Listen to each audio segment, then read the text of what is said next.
warahmatullahi wabarakatuh. Salam Guru Penggerak.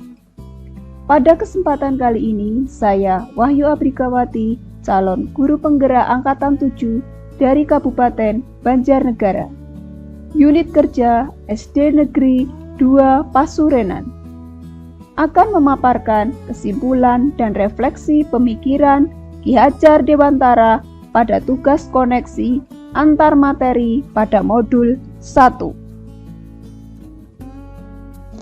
Adapun refleksi yang saya lakukan antara lain yaitu: yang pertama, apa yang saya percaya tentang murid dan pembelajaran di kelas sebelum saya mempelajari modul 1.1.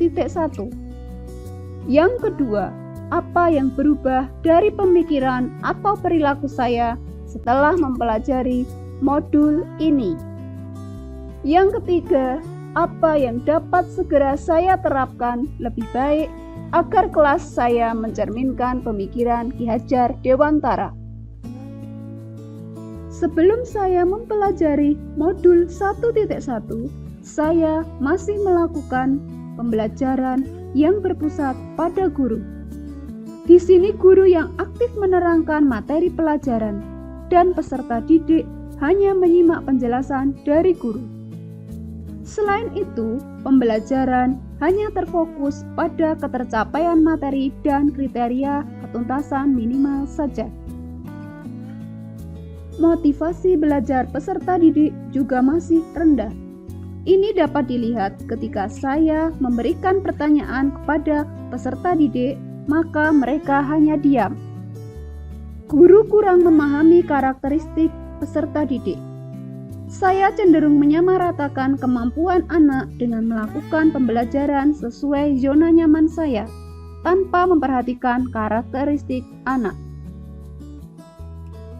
Berikut adalah gambaran suasana kegiatan pembelajaran di kelas saya sebelum saya mempelajari modul 1.1.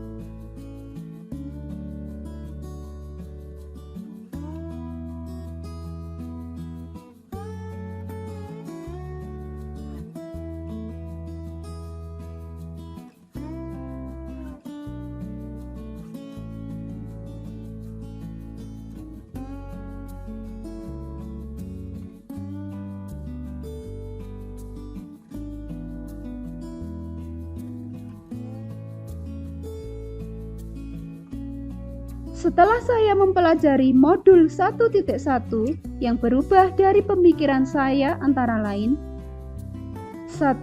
Pembelajaran yang tadinya berpusat kepada guru kemudian berubah menjadi pembelajaran yang berpusat pada peserta didik. Di sini peserta didik yang aktif dalam proses pembelajaran, sedangkan guru hanya berperan sebagai fasilitator. Selanjutnya, saya juga lebih menghargai karakteristik peserta didik. Setiap peserta didik memiliki keunikannya masing-masing. Maka, kita sebagai guru harus dapat menuntun peserta didik sesuai dengan kodratnya. Selain itu, dengan belajar modul 1.1 ini, saya dapat merubah perilaku saya, yaitu: 1. Proses pembelajaran dikemas secara menarik agar motivasi belajar peserta didik dapat meningkat. 2. Guru juga harus memerdekakan peserta didik. Caranya yaitu dengan memberikan kebebasan kepada peserta didik untuk menyelesaikan setiap tugas sesuai dengan minat, bakat, dan kreativitas masing-masing. Selanjutnya, hal apa saja yang akan segera saya terapkan di kelas saya agar mencerminkan pemikiran Ki Hajar Dewantara? Yang pertama, saya akan merancang pembelajaran yang menyenangkan dan berpusat pada peserta didik. Yang kedua, menerapkan pembelajaran berbasis budaya setempat. Hal ini bertujuan untuk melestarikan kearifan lokal. Yang ketiga, menerapkan konsep merdeka belajar dan mengintegrasikan setiap pembelajaran dengan pencapaian profil pelajar Pancasila.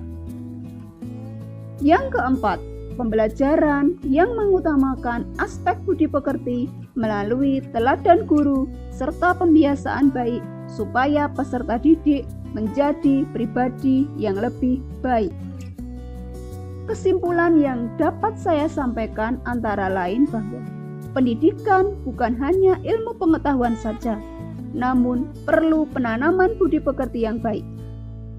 Pendidikan sejatinya adalah pendidikan yang berhamba pada anak, yaitu menekankan pada minat, kebutuhan, dan kemampuan anak, menghadirkan model dan metode belajar yang menggali motivasi untuk membangun habit anak menjadi pembelajar sejati, selalu ingin tahu terhadap informasi dan pengetahuan. Demikian pemaparan saya tentang koneksi antar materi pemikiran filosofi Ki Hajar Dewantara. Wassalamualaikum warahmatullahi wabarakatuh.